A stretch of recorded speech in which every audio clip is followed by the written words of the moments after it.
The Jim has returned to the hot seat, full of what's the hot air. I was going to say something a little more exotic, like Crap. Well, my wife's grandmother would have said piss and vinegar. All right, sure, I'm full of that. Yeah, which just means you're confident. I'm exuding- urinated. No, it doesn't mean you're wearing diapers or anything. I don't know. I saw an episode of an old show that my daughter used to love, Where's Charlie? And one episode, they were examining the baby is Charlie, and she's still in diapers. And so the whole episode is how they interact with Charlie at different things happen in the family household. And one episode in particular was they liked the idea that you just pee in the diaper. And so they said, well, why don't we try that? So they wrapped themselves up in towels or something and were walking around like diapered men, their teenage son and the father, and said, I'm peeing right now. It's warm. It's quite comforting, actually. I thought, whoa, okay. Gross for Yes, what? piss and vinegar, Jim. Piss and vinegar, not in your pants, my friend, not in your pants. Well, you may have noticed a new book on my shelf, and I did give an introductory podcast a little while ago on this particular book. The Deadly Rise of Anti-Science. I would say anti-science. Some people say anti. Anti just means you're against it. Against science. And why? Dr. Peter Hotez made his impression on me watching MSNBC in the beginning of COVID. And he was the guy in a white lab coat with a pocket protector and pens. I don't know if he had a stethoscope, but he showed up in that coat, and he wore a bow tie, which makes him sort of distinguished from other people. And he has these wire-rimmed glasses, and he's middle-aged.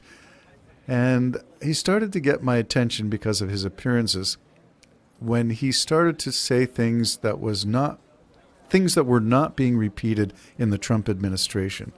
It's only a cold. You won't even notice it. It won't bother you at all. Kids are so resilient. And it goes on. And he was saying, it's not a cold. We don't know the full extent of what this is capable of.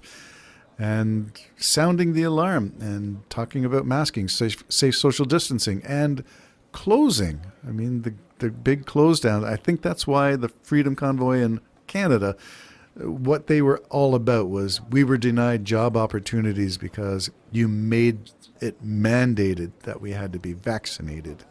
And so that's where some of the rage came from. Well, he lives and functions at Texas Children's Hospital. That's where he's a virologist. That's where he's an epidemiologist. That's where he's a, what do they call it? Equatorial climate disease specialist and tropical disease specialist, I guess. So he's got this expertise, but he was threatened. His family was threatened. His address is published. His stuff was known. People were stalking him. The emails were nasty. And the question that I'm interested in, it's one thing to be anti-science. You're free to believe what you want to believe. And I hope it's good stuff that you're choosing to believe. But when your choices in what to believe are causing harm to others, something's wrong with you. Well, I don't know what kind of human being thinks I'm going to threaten you and your family. I don't know what kind of human being could say, oh, you're a scientist and you've developed this, or you're saying this, I'm going to kill your wife. I mean, I don't know what kind of human being. I mean, we're in a bad shape as a human race now that we got these wackos walking around because they're mentally ill. If you're out there listening and you want to go kill somebody for any reason, really, you're mental. You got a problem. I don't know what we do. I think it was Nostradamus. Someone said there's going to come a time there's not going to be enough sane people to look after the insane. I think we've arrived. So all of these people that disagree with you, you want to kill. Not vote them out, not, try to debate, kill and make their lives miserable. Somehow you're going to get a joy out of that, some kind of a happiness out of that. I think you're insane. You're absolutely out of your ever loving mind if that's your thought pattern. And, man, find Jesus or something. I mean, just fix this world.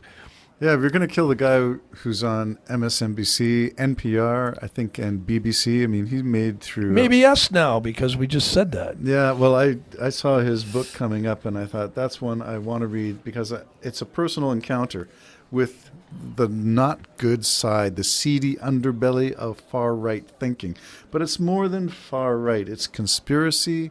It's wrapped up into people who think they can do their own research and become experts in vaccines, become experts in transmission of diseases, become experts in health and safety and public health policy. And I'm sorry, you cannot, no matter how good you are with your tech skills, and we're not good, we can barely use our thumbs on our phones. Yeah. But if you're that good, you won't even get close to someone who spent their degree getting a doctorate in chemistry or a doctorate. Which would destroy their livelihood if they were idiots. Right. They you can't- number one, they wouldn't be in a position. Well, you can't graduate. You can't get your Yeah, degree yeah. being an idiot. But Like you can be a far right conspiracy YouTuber and be an idiot. Yeah, our guys, our day and age, you and me, we really did Don't trust. date ourselves, Jim. Well, we really did trust the government, and I wish we could go back, even if there was mistakes and wrong. It was a peaceful, more gentler rule. We just had our vaccines. They came into the school and gave it to us. I don't even recall parents having to sign anything. I guess they did. I don't know, but they just came and gave you a needle. Everybody in the whole and class. we were thankful. And we were thankful. We thought this is great technology, and it was. Polio was eliminated. Polio was Measles, eliminated. mumps, and rubella eliminated. Diphtheria, black-eyed peas. No, I don't know. What was that? Smallpox. Smallpox. All of that stuff was eliminated.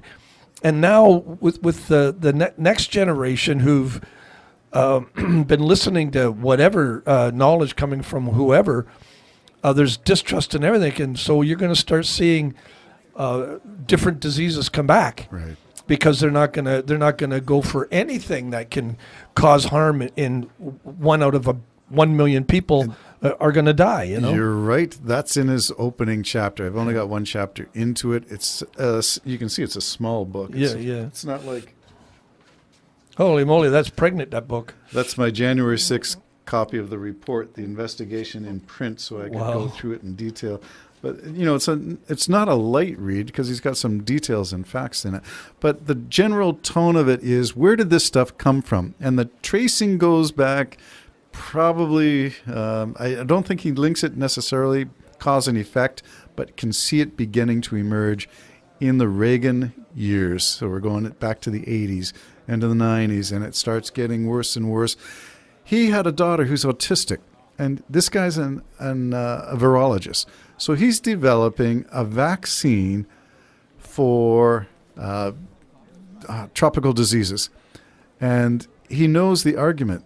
The anti-vaxxers are saying, but vaccines, measles, mumps, and rubella, and all the other childhood ones that we get through our public school system, that parents are starting to say, but maybe they cause autism. And so here's a doctor who's got an autistic child writing a book called Vaccines Didn't Cause Rachel's Autism. That's the title of his book, and I believe it was only 2005 or something like that. I remember that. So here he is talking about vaccines, his life work, and if he could change the outcome for his daughter, if believed that there was something different he could have done, he would have said it and done it. But he's talking about vaccines. His life work did not cause what his daughter experienced. Yeah. But don't tell that to JFK or RFK Jr., Yeah, who has built up an empire, quite a... Well, he can't let that go now. You No, see, he's stuck even in if that. he's found wrong, he can't let that go, and he'll do it for money. He'll do it for power. Unfortunately, this is the way the world goes. See, this is what bothers me. They get on the bandwagon, they jump on the bandwagon, they're not going to let it go. No. They're just going to keep holding on to it.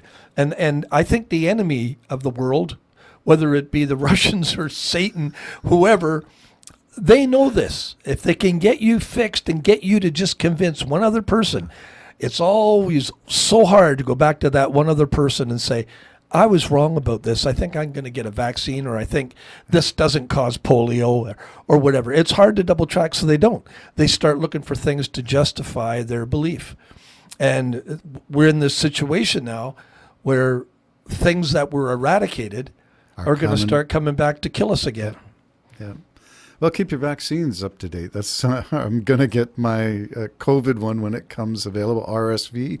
I'm not sure what the price is. I was reading Ontario, we're going to pay for that one. Oh, yeah. So I'm nervous about any vaccine. I haven't been right since the first one. But you've never been right, Jim. I know.